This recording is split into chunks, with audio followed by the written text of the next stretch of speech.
Good morning plus two class. हमने lesson number 2 start किया था, उसके हमने अब तक 3 लॉन्ग कर लिया है पिछली वीडियो में। नेक्स्ट क्वेश्चन है हमारा क्वेश्चन नंबर 4। मुगल चित्रशैली की विशेषताओं का वर्णन करो। मुगल कला भारतीय तथा फारसी ईरानी कला का मिश्रण रही है। कि मुगल कला को क्या है, भारतीय और फारसी ईरानी कला का मिश्रण रही है। मुगलों में चित्रकला धर्म निषिद्ध है, परंतु फारस के तुर्क बादशाहों ने अपनी कला प्रियता का परिचय दिया है।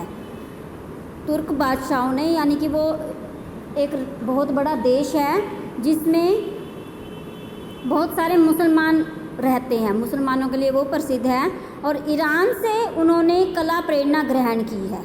कि ये क्या कह रहा है कि परंतु फारस के तुर्क बादशाहों ने अपनी कला प्रियता का परिचय दिया है और ईरान से उन्होंने कला प्रेरणा ग्रहण किया, यानी कि ईरान से उन्होंने कला को करने का कार्य स्टार्ट किया है। इस प्रकार ईरानी कला फारस की कला बन गई। फारस की चित्रकला वास्तव में सूक्ष्म चित्रों और पोथियों की चित्रकला थी। फारस की जो चित्रकला थी वो रियलिटी में सूक्ष्म चित्रों और पोथियों की चित्रकला थी। कवियों की रचनाएं, दरबार में झांकियाँ, बादशाहों की शबीहें, लड़ाइयाँ तथा भोज दृश्य इस चित्रशैली के प्रिय विषय थे। कि इनकी जो चित्रशैली थी उनके प्रिय विषय ये सब चित्र थे। 16वीं सदी में जब फारस की चित्रकला भारतीय मुगल सम्राटों के संरक्षण में भारतीय कला की विशेषताओं को ग्रहण कर गई, तो उनसे अनेक नवीन विशेषताएं प्रस्फुटित होने लगी। कि इन्होंने क्या कहा है कि 16वीं सदी में जब फारस की चित्रकला भारतीय मुगल सम्राटों के संरक्षण, यानी कि रक्षा करना में भारतीय कला की विशेषताओं को ग्रहण कर गई, यानी उन्हें स्वीकार कर लिया, तो उसने अनेक नवीन नई विशेषताएं उत्पन्न होने लगी। प्रस्फुटित का मतलब होता है उत्पन्न होना। तो वह मुगल चित्रकला भारत की महान चित्रशैली बन गई। इसमें हमारी मुगल चित्रशैली की विशेषताएं इस प्रकार है, जिसमें फर्स्ट है चित्रों का विषय। कि उन्होंने चित्र बनाने के लिए विषय क्या लिया। मुगल काल में सचित्र पुस्तकों का संग्रह करने की प्रवृत्ति थी। कि मुगल काल में ऐसी पुस्तकों का संग्रह करने का रिवाज था जिसमें सचित्र हो, जिसमें चित्र भी हो और चित्र के साथ उस कार्य को बताया गया हो। इसलिए सचित्र पुस्तकें तैयार की जाती थी। कविताओं और पुस्तकों के विषय के अनुरूप चित्र होने के कारण विषय को हृदयगत करने में सहायता मिलती थी। राय कृष्ण दास ने इस युग के चित्रों के 4 श्रेणियों में बांटा है। भारतीय कथाओं के चित्र, भारतीय कथाओं के चित्र, ऐतिहासिक चित्र और व्यक्ति चित्र। इन 4 श्रेणियों में इन्होंने इसे बांटा है। मुगल शासक अपनी शान शौकत पर अधिक ध्यान देते थे। कि उन्हें अपनी शान शौकत का बहुत ध्यान रहता था। मुगल शासकों ने अपने अपने दरबारियों तथा अपने दरबार के चित्र बनवाए। कि उन्होंने अपने ही दरबार के चित्र बनाए, जिसमें उनके दरबारियों के चित्र भी दिखाए गए हैं। दरबारी चित्रों से मुगलिया दरबार के अदब कायदों का पता चलता है। राजदूतों का चित्रण भी मुगल काल में किया गया। इस युग में बेगमों के चित्र भी बनाए गए हैं। सेकंड है हमारा शैली। मुगल दरबार के चित्रों तथा उनके विवरणों से यह स्पष्ट होता है, विवरण यानी उसके बारे में जब बताया जाता है, कि अधिकांश चित्र हिंदू थे। कि सबसे अधिक चित्र क्या थे, हिंदू थे। भारतीय तथा ईरानी कलाकारों के सम्मिश्रण से इस नई शैली का उदय हुआ। थर्ड आता है हमारा छवि चित्र। छवि यानी कि किसी भी व्यक्ति का चित्र बनाना।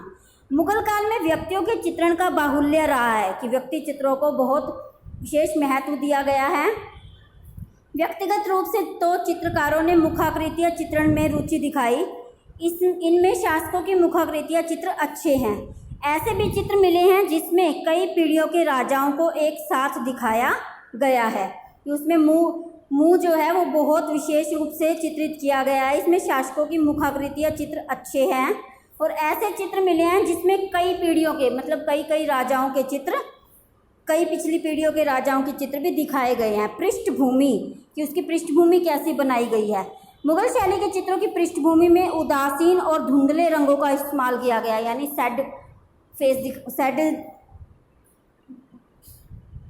सैड वातावरण होता है जो उसे दिखाया गया है, उदासी का। पृष्ठभूमि में प्रायः काही रंग, हल्के रंग और काले रंग का प्रयोग किया गया है। चमकदार रंग योजना के अंतर्गत भी चित्रकारों ने कार्य किया है।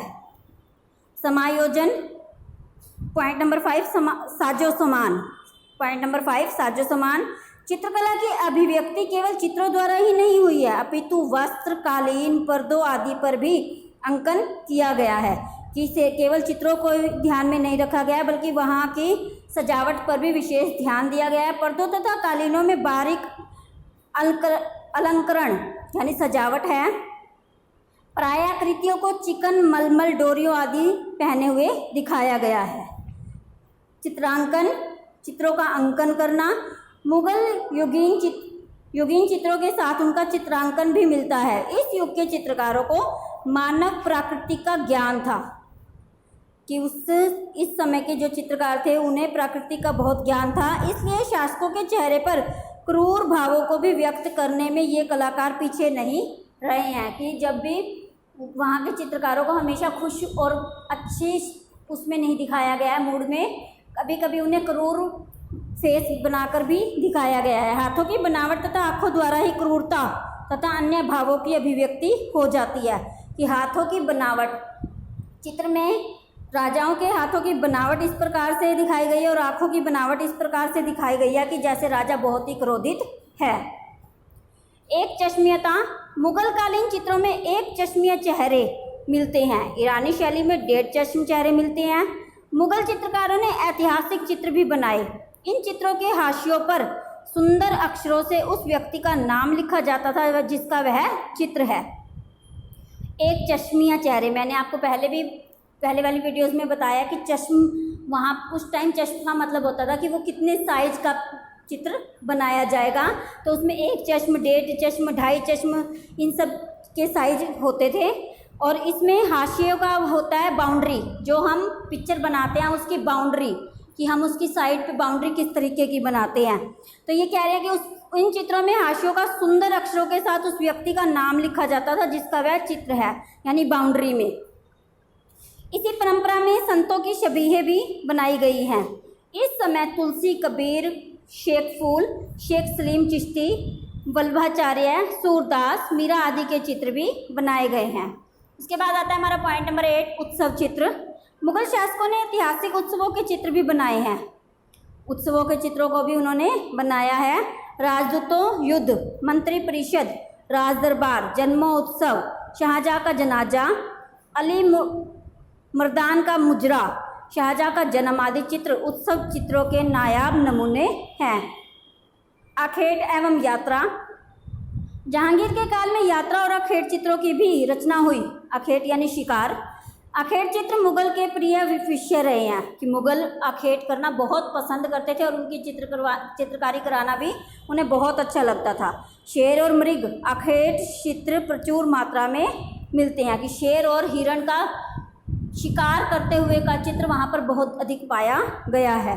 प्राकृतिक तथा पशु, मुगल शैली में प्राकृतिक रोमांस के लिए उद्दीपन का कार्य करती है, मतलब उसके लिए विशेष कार्य वही करती है प्रकृति।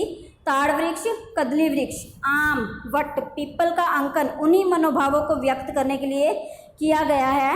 मुगल चित्रों में हाथी, जैबरा, घोड़ा, शेर, मेढ़ा, बतख, मोर, मोरनी, सुनहला, कबूतर, पीलू, तुर्की तीतर, बटेर, बुलबुल, कोयल, सारस, बतख एवं पुष्पों में नरगिस, अनार, चेटी, पोस्त आदि का अंकन कुशलता से किया गया है।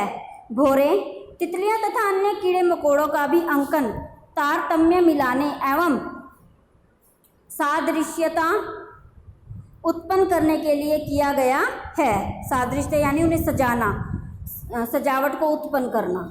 उसके बाद आता है हमारा पॉइंट नंबर 11, विधान यानी निर्माण एवं अलंकरण यानी सजाना। मुगल काल के चित्र सूती कपड़े अथवा कागज पर बनाए जाते थे। अधिकांश चित्र कागज पर ही बनाए जाते थे।